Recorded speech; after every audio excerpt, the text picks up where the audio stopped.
My parents said, "You're too stupid to ever succeed," while my coworkers snickered behind my back. I smiled and said, "Let's see who's laughing tomorrow." And the next morning.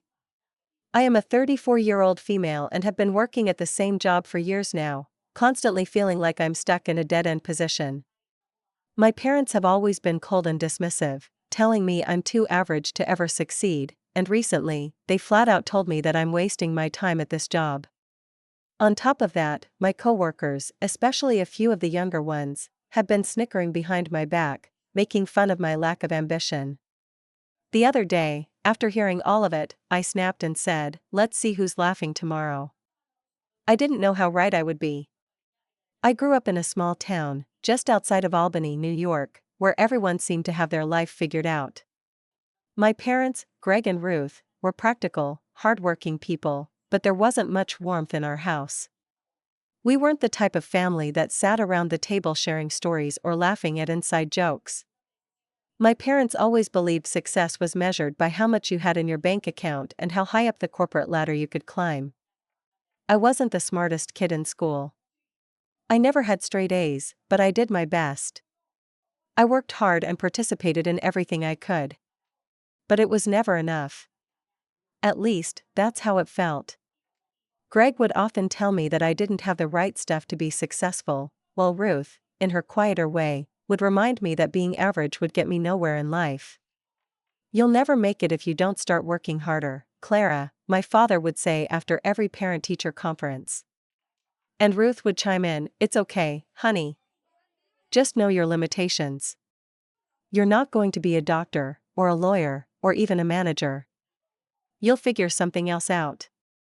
It wasn't said with hate, but with a coldness that I grew used to. Over the years, I learned that no matter how hard I tried, I would always be the person in the back row, just good enough to get by, but never good enough to stand out. After high school, I managed to scrape through college, taking a business administration degree that seemed like the most practical thing at the time. When I graduated, I ended up working at a mid-level office job as an assistant at a small marketing firm. It wasn't glamorous, but it paid the bills. And for a long time, I thought it was okay. I was doing okay. But deep down, I knew I wasn't where I wanted to be. I had big dreams, once, but they'd been buried over the years by self-doubt and the harsh reality of my parents' expectations. Still, I kept telling myself that someday things would change. I just had to keep pushing. Then came the day when it felt like everything finally broke loose. It was a Tuesday afternoon, and I was in my usual position, facing my computer, clicking through emails when I overheard a conversation from a group of younger employees near the coffee machine. They were talking about career paths, promotions, and their own personal growth. At first, I didn't think much of it. But then, Sarah, a young and ambitious coworker who was in her mid-20s, said something that hit me hard. "Clara? You know, I've been at this company for less time than her, and I'm already doing more interesting work," Sarah said, loud enough for me to hear. Another coworker, Mark, added, "Yeah, it's like she's stuck in the same place, just, doing admin stuff forever." They laughed a little, and for a moment, I stood frozen, staring at my screen, trying to ignore them. But it stung. It wasn't the first time I'd heard it. In fact, I'd been hearing similar comments for years now.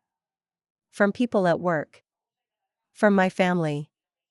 And it was always the same: no matter how hard I worked, I was always going to be just Clara, the person who didn't have the drive or the ambition. I hadn't been the type of person to confront others about things like this. But for some reason, that afternoon, something inside me snapped. I stood up, walked to the coffee machine, and without even thinking, I turned to Sarah and Mark, who were now whispering about me. "Let's see who's laughing tomorrow," I said, my voice calm but firm. Both of them looked at me, a little taken aback. I wasn't sure what made me say it. Maybe it was the years of quiet frustration. Maybe it was the years of being underestimated by people who didn't know the first thing about me. But in that moment, I decided that I was done with being the person everyone could laugh at. It was time for me to finally prove something to myself, and to them. I didn't stick around to hear their responses. I just walked back to my desk, sat down, and got to work. But in the back of my mind, something had clicked. I wasn't going to stay in this position forever. I had to find a way out. The truth was, for a long time, I had been working on something behind the scenes. While my coworkers spent their time gossiping or socializing, I had been quietly learning. I had spent countless nights after work hours studying digital marketing on online platforms, reading blogs, watching tutorials, and taking courses. It wasn't easy, especially when I had a full-time job that barely left me with time for much else. But I knew that if I wanted to change my situation, I had to push myself further than I ever had before. I had kept it all a secret, mostly because I didn't want anyone to dismiss it as just a hobby. This wasn't just something I was doing on a whim. I was working on building a portfolio that would show companies that I had more to offer than just my admin slaughters. The following day, I received an email from a digital marketing firm I had applied to weeks ago. I had almost forgotten about it. It was an interview request. I felt a wave of both excitement and fear. Was I really ready? Could I pull this off? The doubts crept in. But then I remembered what I had said to Sarah and Mark. I wasn't going to let them, or anyone else, be right about me. I had worked too hard to give up now. The interview was scheduled for the following morning. I spent the night preparing, rehearsing answers, perfecting my resume, and making sure my portfolio looked as polished as possible. It was a tough, nerve-wracking process. But when I walked into the office of the digital marketing firm, I felt different. I wasn't the same Clara who had been laughed at for being average and stuck in a dead-end job. I was a woman who had worked tirelessly to get to this point. The interview was long, but it felt different from all the other interviews I'd had in the past. It wasn't about just answering questions. It was about showing them that I understood the industry, that I had the passion, the drive, and the slaughters they were looking for.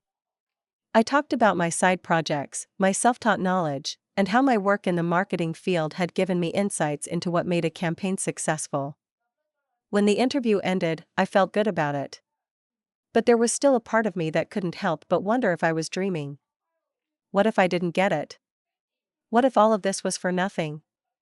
The next morning, as I sat at my desk, my phone buzzed. It was an email. I hesitated for a moment before opening it. I had gotten the job. The email from the marketing firm felt surreal. I sat at my desk for a few moments, staring at the screen as if the words might change. But they didn't. We are pleased to inform you that you have been selected for the position of Junior Digital Marketing Strategist. I blinked a few times, reading it over and over. It didn't feel real. But it was real. I sat back in my chair, letting the weight of it sink in. My first instinct was to call my parents, to tell them about the job and let them know I had finally proved them wrong. But then, a new wave of uncertainty hit me. Did I really want to share this with them? Would they just find another way to diminish it? The years of their comments, the subtle digs, the constant insinuations that I wasn't enough, made me hesitate. I wasn't sure if I needed their validation anymore. I had been doing this for myself. Instead of calling them, I called my best friend, Kate. I had known Kate since high school, and while she had always been my biggest supporter, she was also realistic. She never sugarcoated things, which was exactly what I needed at that moment. Clara. Oh my God, you did it, she exclaimed when I told her the news. I could practically hear her jumping up and down on the other end of the line. This is huge. You've worked so hard for this, and you deserve it more than anyone I know. I couldn't help but smile at her enthusiasm. For a moment, I allowed myself to just bask in the joy of the moment. It was fleeting, but it was there. Thank you, Kate, I said, my voice quieter now. I don't know if I ever believed it would happen. It's so surreal. Of course it's surreal. You've been putting in the work, and now it's paying off. But don't forget, the hardest part is coming. You've got this, Clara. I was silent for a moment, thinking about what she said. She was right. Getting the job was just the beginning. I had a new role, a new chapter, but that didn't mean it was going to be easy. The real test was proving myself in this new environment. Kate could hear the doubt in my voice. Clara, listen to me. You've got the slaughters. You've got the experience. You've been learning and growing behind the scenes, and now it's your time. Don't let anyone, especially your parents, make you second-guess yourself. I nodded, even though she couldn't see me. It was the kind of support I needed. After hanging up, I took a deep breath and sent an email back to the marketing firm, accepting the offer. And with that, everything changed. The following weeks were a blur. I gave my notice at my current job. The moment I handed in my resignation letter, there was a strange sense of finality that washed over me. My manager, Lucas, was shocked, but I could see a hint of relief in his eyes. He had always been kind, but I knew he saw me as a placeholder, someone to fill the space until someone better came along. "You're leaving?" he asked, his voice a little shaky. "I thought you were comfortable here." I could tell that he wasn't particularly upset. Maybe it was because he knew deep down that I was better suited for something more. Still, the way he asked it made me feel small. "I've decided to take a new opportunity," I said, trying to sound confident. "It's time for a change." As I packed up my things, I couldn't help but feel a strange mixture of guilt and excitement. I was leaving a place that had been a part of my life for years, but I wasn't sad. I wasn't going to miss the long hours spent under fluorescent lights or the constant feeling that I was invisible. I had no idea what to expect at the new job. I didn't know the people I'd be working with or how I would fit into their world. But I wasn't going to let that scare me. I was finally stepping into a role that challenged me in a way I had never been challenged before, and for once, I wasn't running away from it. The day before my first day, I called my parents. "Hi, Mom. Dad. I just wanted to let you know that I got a new job," I said, trying to sound casual. There was a pause on the other end of the line. "Oh?" My mother's voice was cold, the way it always was when she was trying to hide her true feelings. "What kind of job?" "It's in digital marketing. I'll be working as a junior digital marketing strategist at a firm in the city." Another silence. "That's interesting," she finally said, her voice flat. "But I hope you realize that this isn't going to be easy. You'll have to work harder than ever before if you want to succeed. Just don't get your hopes up." I wasn't surprised by her response. Over the years, I had learned not to expect much from her. She didn't know how to offer praise, especially not to me. "Thanks for the advice, Mom," I said, a little more forcefully than I intended. "I'll keep that in mind." I could feel the sting of her words, but I also felt something else: anger, frustration, and an undeniable urge to prove her wrong. I wasn't going to let her, or anyone, define me anymore. The next morning, I stood in front of the mirror, adjusting my blouse and trying to calm my nerves. It felt like my first day of school all over again. I was nervous but also excited. I knew that this was my chance to prove that I was more than the person my parents and coworkers had always made me feel like. I left early, taking the train into the city and arriving at the office with plenty of time to spare. The building was sleek and modern, with floor-to-ceiling windows that overlooked the skyline. I couldn't help but feel a little intimidated as I walked through the lobby, but I held my head high. Inside, the office was full of energy. People were moving quickly, and there was an air of purpose in every corner. I met my new team, my manager, Katie, who was warm but no nonsense, and the rest of the team, who seemed to already know each other well. I was the new kid on the block, and I could tell they were sizing me up. Katie introduced me to the systems they were using, and I could see right away that they had a different pace than my old office. This was a place where innovation and fast thinking were not just valued, they were expected. The work wasn't easy, but it was stimulating. Every challenge felt like an opportunity to learn, and every task pushed me to grow. At lunch, I sat with a few of the other junior employees. They were friendly but clearly already had their own inside jokes. One of them, Jason, asked me how I had gotten into marketing, and I briefly explained my journey. It's impressive that you made the leap, he said, genuinely intrigued. A lot of people never leave their comfort zones. It's not easy to go from admin to something like this. I smiled, feeling a spark of pride. It wasn't easy, but it's what I've been working toward. As I finished my lunch, I thought about the years I had spent feeling small. It was clear that my journey wasn't over, but today, for the first time in a long time, I felt like I was on the right path. The real challenge was just beginning. The first few weeks at the new job felt like a whirlwind. Every morning, I woke up earlier than I had in years, eager to get to the office and dive into the work. The energy in the marketing firm was contagious. People here were driven, motivated, and, most importantly, they weren't afraid to take risks. Every project felt like an opportunity to learn something new, and it wasn't long before I felt like I was part of something bigger than myself. Katie, my manager, was a force. She was sharp, efficient, and didn't tolerate mediocrity. The first week, she threw me into a campaign for a client that was launching a new product. The brief was complex, and the deadline was tight. At first, I felt overwhelmed. But then I remembered why I was here. This was what I had worked for, and I wasn't going to let fear take over. Clara, we need a strategy for social media engagement by the end of the day, Katie had said, handing me a stack of notes and a handful of figures. I know it's a lot, but you've got this. I nodded, my stomach tightening. But something inside me clicked. I wasn't the assistant anymore. I wasn't the one who sat in the background, silently hoping for validation. I was the person who was supposed to deliver results. The next few hours were a blur of research, drafting ideas, and coordinating with other departments. I had never worked this fast before, and for the first time, I felt that spark of excitement that had been missing from my previous job. By the time I had my presentation ready, I was exhausted but proud. Katie reviewed it quickly.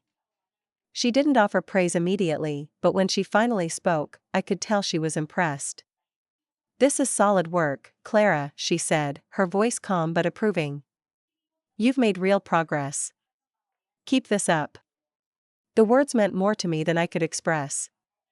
For the first time in a long time, I felt like I was being seen for what I was capable of. It had been a few weeks since I started the new job, and I was beginning to settle into my new routine. I was still riding the high of my early successes, but there was an itch at the back of my mind that I couldn't ignore. My parents.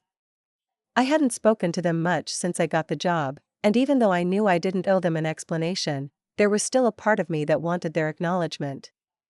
One Sunday afternoon, I called them.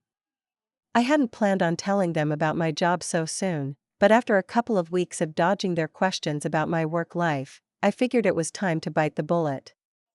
Hi, Mom. Dad. How's everything? I said, trying to sound casual. We're fine, Clara, my mother responded, but I could hear the distance in her voice. She wasn't exactly thrilled to hear from me. It had always been that way. How's work going? I took a deep breath. Actually, I wanted to tell you that I got a new job. It's in digital marketing, and I'm really excited about it. There was a long silence.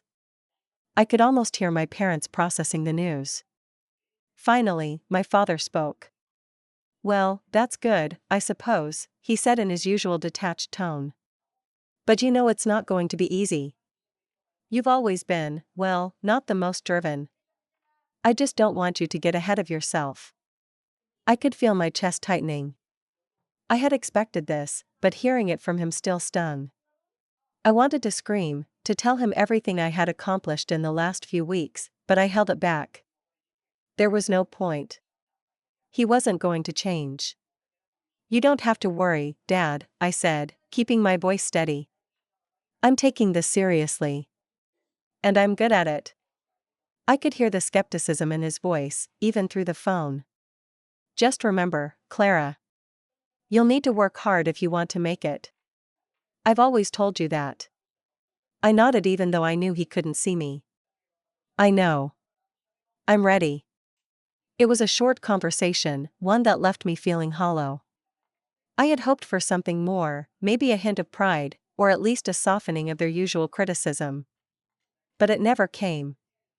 My parents had always seen me as the quiet one, the one who wasn't capable of anything extraordinary.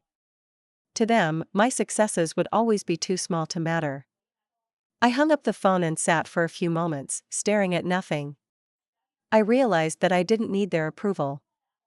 I had already come so far, and I was finally doing something for myself. But it was hard not to long for that validation, the one I had never received from them. As the weeks passed, my role at the marketing firm began to grow.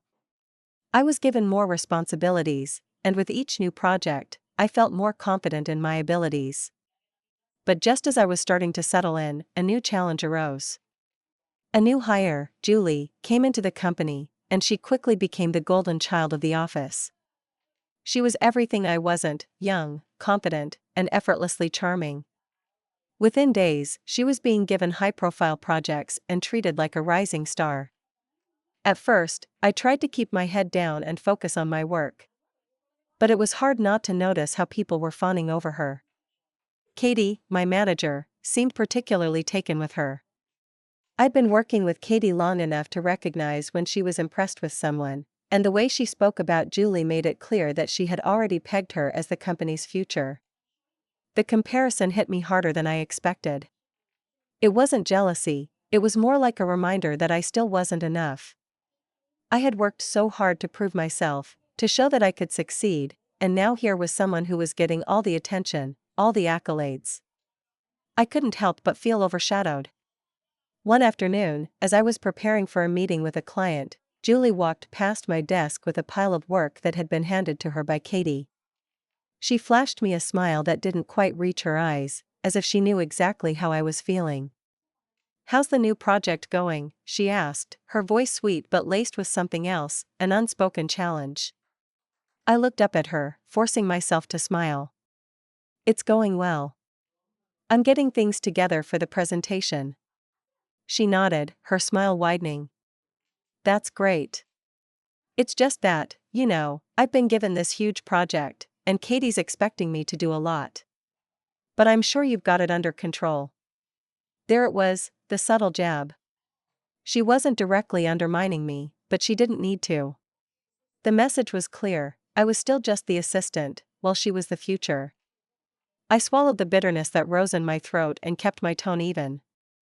"Thanks for the support." As she walked away, I couldn't shake the feeling that I was once again invisible. But this time, I knew better than to let it drag me down. As the weeks turned into months, the tension in the office continued to grow. Julie's rise seemed unstoppable. She was promoted to a senior strategist just months after joining the company, and it felt like every time she turned around, someone was handing her a new opportunity. She became the office darling, the one everyone spoke highly of. Meanwhile, I kept pushing forward, trying to stay focused on my work and reminding myself that I didn't need their validation. But the comparison was wearing me down. Every compliment she received felt like another jab, reminding me that despite my hard work, I was still considered second tier. Katie, my manager, had been noticing my progress too, but there was something about her tone lately that felt different. Whenever she spoke about Julie, her words were laced with admiration, almost as if Julie could do no wrong. I tried not to let it get to me, but it did. I couldn't deny the gnawing feeling in my stomach that maybe, just maybe, I was being overlooked again. One day, while I was sitting at my desk working on a presentation, I overheard a conversation between Katie and Julie near the coffee machine. They were discussing a big upcoming pitch for a major client, and as I listened, my stomach twisted. It seemed like they were already planning Julie's involvement in the pitch, and I wasn't even mentioned. That was the moment I realized something had to change. I had worked too hard, too long, to be sidelined like this again. I wasn't going to let Julie, or anyone else, steal my opportunities anymore. I wasn't going to be the invisible woman in the office any longer. I spent the next week quietly observing, taking in everything around me. I watched how Julie interacted with clients, how she presented ideas, and how she managed her projects. I knew that the best way to get noticed wasn't by complaining or fighting for attention, it was by outworking everyone. I needed to show Katie, and the entire office, that I could be just as bold, creative, and capable as Julie. But I also needed to do it in a way that made it clear I was a force to be reckoned with, someone they couldn't ignore. The opportunity one had been waiting for came when I was assigned a smaller campaign for a boutique clothing line that wanted to expand its online presence. It wasn't a high-profile client, but it was an important one. I knew that if I could take this project and make it shine, it could change everything for me. I spent days working on the strategy, creating detailed social media campaigns, researching the target market, and designing engaging content. I went above and beyond, pushing myself in ways I hadn't done before. I didn't just want to impress Katie, I wanted to show her that I could bring fresh, innovative ideas to the table, ideas that would blow Julie's cookie-cutter campaigns out of the water. As the project neared its launch, I quietly shared the strategy with a few of the higher-ups who I knew would appreciate my effort. I made sure to get feedback from them, adjusting my approach based on their input. By the time the pitch meeting came around, I had a rock-solid plan that was sure to get attention. The morning of the presentation, I walked into the meeting room with newfound confidence. Julie was there, of course, along with Katie and a few other senior members of the team. They had no idea what I had been working on in the background. Julie looked at me with her usual condescending smile, clearly expecting me to deliver the same lackluster ideas I had always brought to the table. But I wasn't the same Clara anymore. I opened the meeting with a detailed, dynamic presentation that showed my deep understanding of the brand and its market. I had created a compelling social media strategy, incorporating trends that would resonate with their target audience. My ideas were fresh, exciting, and actionable. I could see the reactions around the room. Katie was paying close attention, and even Julie couldn't hide her surprise. By the end of the meeting, it was clear, my presentation had won the room. Katie looked at me with a mixture of admiration and recognition, and the senior executives were already discussing how to move forward with my plan. Julie, on the other hand, sat there, her smile gone.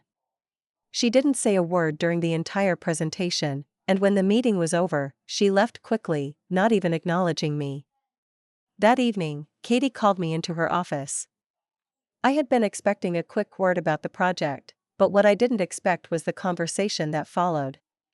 "Clara, I've been meaning to talk to you," Katie started, her tone different from before. "I've been really impressed with your work lately. You've taken the lead on this campaign, and your ideas were exactly what we needed. I think we need to start giving you more responsibility. You've proven yourself." I couldn't believe it. After everything, years of feeling overlooked, dismissed, and second-guessed, Katie was finally acknowledging my worth. And it wasn't just lip service. She was offering me a real opportunity to grow. "We have a big pitch coming up with a new client. I'd like you to take the lead on it. Julie will still be involved, but I think it's time for you to step into a bigger role." My heart raced. This was it. This was the moment I had been waiting for. It wasn't just a validation of my hard work, it was the recognition I had longed for, the proof that I wasn't the same person I had been when I first started. I wasn't invisible anymore. I smiled, holding back the flood of emotion that threatened to overwhelm me. "Thank you, Katie. I won't let you down." As I left her office, I couldn't help but feel a sense of triumph. This was my time. Finally, I was being given the opportunity one deserved. It wasn't long before word of the new project spread, and Julie was none too pleased when she found out I was leading it. She came to me in the break room the next morning, her usual smile replaced with a thinly veiled scowl. "Clara," she said, her voice dripping with sweetness, "I hear you're leading the next big pitch. That's interesting. Just don't forget that it's not all about creative ideas. It's about relationships, too. Something I'm sure you're still learning." I smiled, but this time I didn't let her words affect me. "Thanks for the advice, Julie. I'll keep that in mind." Julie was trying to intimidate me, but I wasn't the same woman who had let her comments slide in the past. I had earned my place at that table. And now, it was time to show everyone that I was more than capable of handling the spotlight. When the day of the pitch arrived, I was ready. Julie was still hanging around, waiting to see if I would falter, but I had everything prepared. The pitch went smoothly, and the client was impressed with the vision I laid out. When the meeting ended, I walked out of the room with Katie and the rest of the senior team, feeling a rush of accomplishment. Later that day, I found out that the client had chosen my proposal, not Julie's. I had won. It wasn't just about the project. It was about proving to myself, and to everyone who had ever doubted me, that I could do this. I wasn't just another cog in the machine. I was a leader, capable of bringing fresh ideas and driving results. As the weeks passed, the dynamic in the office slowly shifted. Julie, who had once been the golden child, began to lose some of her luster. Her projects seemed to fizzle out, and her efforts were increasingly scrutinized. Katie, while still supportive, began to rely on me more and more, giving me bigger responsibilities and higher-profile clients. One afternoon, as I passed Julie in the hallway, she looked at me with a cool expression, but this time I saw something different in her eyes. It wasn't the smug superiority she had worn before. There was a hint of respect. I smiled, not maliciously, but with the quiet confidence of someone who had fought for this moment and had come out on top. And for the first time in a long time, I felt free.